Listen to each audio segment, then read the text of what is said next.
Okay, fellow food hoarders, how are you doing? Um, I've I've cleaned out my freezer. I thought I was out of bread, so I started using like the rolls and such that I had left. So, and I did find a loaf of bread, so I was excited about that. I also, as many of you know, my mom recently passed away, so I brought home this oak bookcase, and I organized a lot of my dry goods there. Upon doing that, I found that I had 2 packages of Spam from Costco. So I found more stuff that I didn't know that I had. But the good news is that I've actually used up all the hamburger in my freezer, including all the ground turkey and chicken. So I had to buy some more this week. My daughter was coming and I didn't have enough for lasagna. So that was kind of interesting.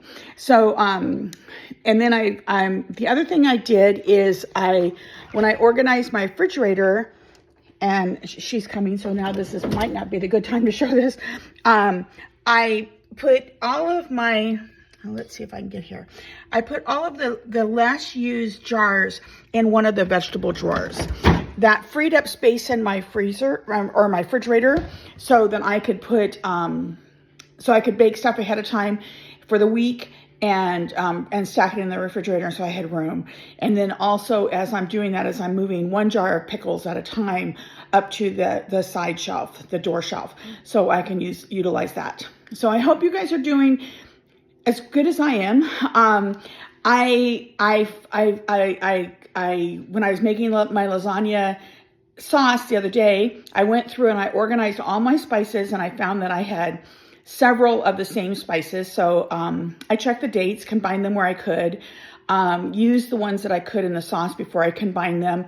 And I actually threw out 6 jars that I emptied between combining, and most of them were spices that went into the lasagna. So sometimes I feel I'm not doing very good, but then other times like that, I look at my recycle bin and I'm like, wow, this is doing pretty good. And for the lasagna, instead of making it totally from scratch, I used some spaghetti sauce in a jar that I had, and then I spiced it up and made it mine. So hope you're doing as good as I am, and continue working on your food hoarding process. And please post in here what ideas you've done and what's working and what's not. Take care. Bye-bye.